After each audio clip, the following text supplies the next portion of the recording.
Hi, welcome back. My name is Sarah. This is Sarah's Next Chapter, and in this video, I'm going to be sharing with you 5 fiction books that have been inspired by nature in some way.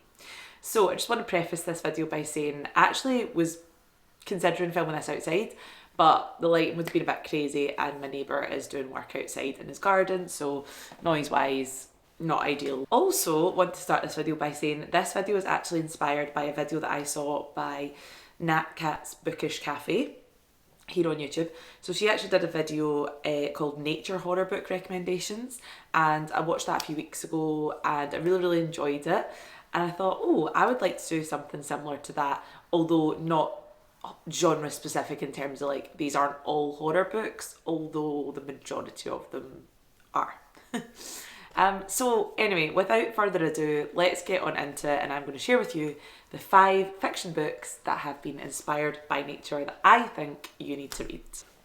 So the iPad is back. I have broken these books down, so I'm going to tell you what the book's called, the genre, a synopsis, some themes, and then like my thoughts on why you should read them and what kind of nature elements I enjoyed about them. So first off, I think we just need to start with a fairly obvious mainstream one, and that is Where the Crawdads Sing by Delia Owens. I just realised I have my physical copy of this book, and it's not in this room, it's downstairs.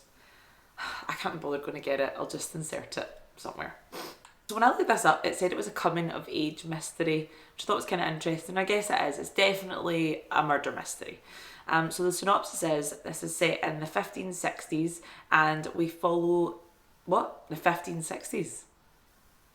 This is set in the 1950s/60s, and we follow our main character, Kaya, as she carves out a life for herself in the coastal marshes of North Carolina.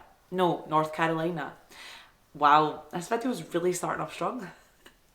She quickly learns that she'll have to dig deep and do whatever it takes to survive in this wilderness. So themes in this book are survival, justice, abandonment, abuse, and being at one with nature. This book is what made me realise that I love nature writing and nature elements within fiction. This book in particular is so stunning. The imagery is so beautiful and evocative.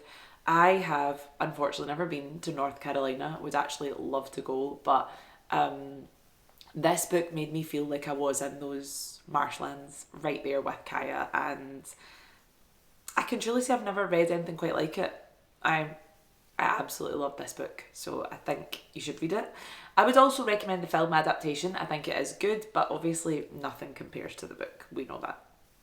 So next up is The Ghost Woods by C.J. Cook. So the genre here, it says online gothic horror. I would also say sci-fi and historical fiction. It is set in a mother and baby home in Scotland in the 1960s, and our main characters are Mabel and Peril, and they discover some unsettling truths about the home and its owners. So strong themes of motherhood, oppression, and the supernatural in this book. This book was so atmospheric, I just couldn't get enough of it, honestly. And I think what I liked about this book is the historical context that it's set in, with it being set in these mother and baby homes. I actually have a whole video on the Ghostwoods, so I will link it below if you want to go and watch that and do a bit of a more deeper dive about the history of the mother and baby homes. But basically, these places really did exist in Scotland in the 60s, and these were homes where unwed mothers could go and they would have their babies in secrecy. The babies would then be adopted, usually by wealthy families that for whatever reason couldn't have children. And then the unwed mothers would just go back into society and have to resume their normal lives as if nothing happened. So obviously this would have been extremely traumatic and a scary experience for these young women.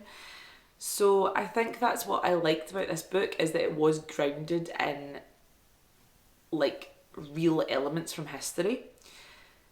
And the nature element of this book is mainly surrounding mushrooms and psilocybin. I hope that's how you say that.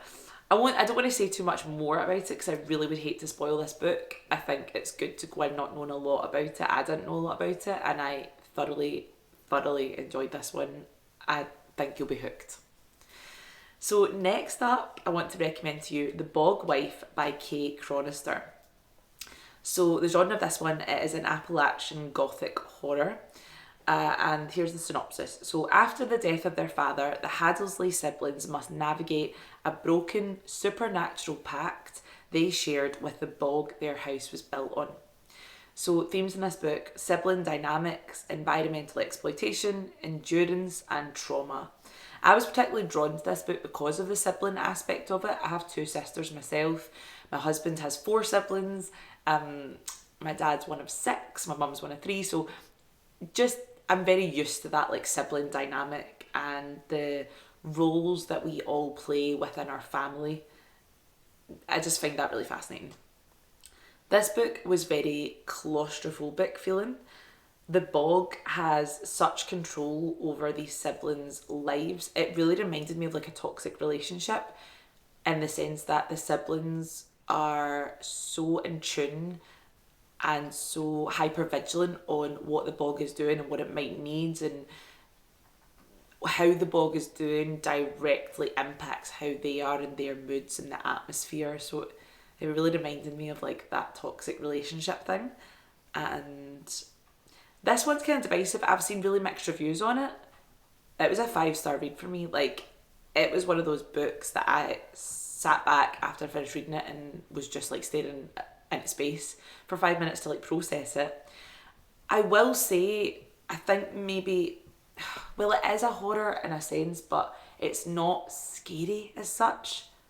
So maybe if you're going into it looking for like lots of supernatural stuff and like ghost stuff, creature stuff, maybe you'd be disappointed. So maybe that's why some reviews are a bit skewed, but I thoroughly enjoyed it. Okay, so next up, I'd actually sort of forgotten that nature was so heavily involved in this book until I watched Nat Cat's video. So next up is Slewfoot by Brom. So the genre is historical horror / witch literature. This is a witchy book. So it is set in Connecticut in 1666. Our protagonist Abatha struggles to survive in the deeply misogynistic Puritan community after the death of her husband. She then discovers an ancient spirit in the woods behind her house and forms a dark pact with it in order to secure her future. So themes in this book are mainly oppression, magic and witchcraft. This is truly a good for her novel.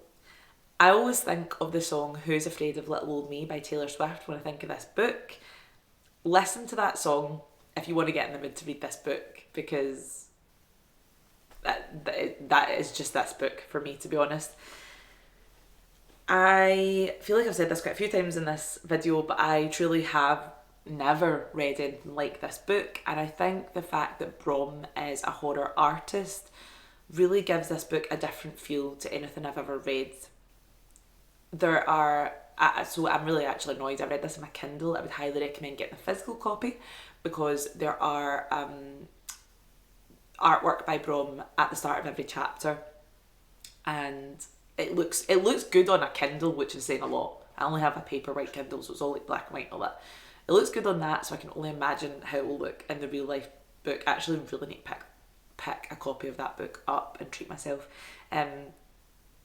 Yeah, it's a very strange book. There are things in this book that if you sat down and told them to me, I'd be like, what are you talking about? That sounds terrible. No, I'm not going to read that. So I'm not going to bother trying to explain it. I'm just going to say, go and read this book. So last but not least, we have The Gloaming by Kirsty Logan. So I'm actually not finished this book, but I have maybe like, maybe not even 20% left to read. And I'm really enjoying it, and I think it fits well into this list, so I thought I'm just going to include it. So genre is fantasy / mythology. Mara's parents choose to leave their chaotic city lives behind and raise their children on a quaint little island, thinking it would be special and safe. But this island has its secrets and the sea is unforgiving. Can Mara choose a life for herself away from the island, or will she always be drawn back home? Themes in this book are love, grief, letting go and folklore. This is utterly addictive. I am not a fast reader and I have almost finished this in just a couple of days. It just leaves you needing more. The chapters are really short, which I love, so it just yeah, you're just consuming them so fast. The sea and water in general are a huge presence in this book, and they're ever changing. So sometimes the sea is talked about, and in Mara's, experiences of it, it can be a calm and joyful place. It can be really freeing. But equally on the flip side, it can be moody, it can be treacherous, it can be dark, it can be mysterious, and it can be tragic. I'll tell you right now, Kirsty Logan is fast becoming an auto-buy author for me, because I read Now She's Witch a couple of years ago. Honestly blew my mind. Never read anything like it. There I go, saying that catchphrase again. And this book is the same. Like, I'm just absolutely engrossed in it. She has such a unique way of writing, and I just really, really enjoy it. And also, crucially, the two books that I mentioned by her are not overly long. I think with books, as we're seeing in films at the moment, for some reason, a lot of them seem to be like these big page counts, or films seem to be really long when they don't need to be. You can tell a good story in a very short amount of time if you're good at what you do. If you can write characters well, and if you can set a scene, think how good short stories are. There's so many tiny, tiny stories out there that have a huge impact on you. So I don't think we need these 500 plus page books all the time. Sometimes, yes, that is needed. As I said, I've just read Stephen King's 11/22/63. That's 734 pages, I think. And I can see why. So there are exceptions to this rule. But in general, I would say most books don't need to be over 400 pages. That's just my opinion. And her books are always around the 300 page mark, and I honestly love that. Anyway, that was a bit of a tangent, but that was my list of 5 books inspired by nature that I think you should read. Let me know what you think if you've read any of these books. If you're interested in reading them after hearing me talk about them, please let me know in the comments. And as always, don't forget to like and subscribe if you want, and I'll see you in the next one. Bye!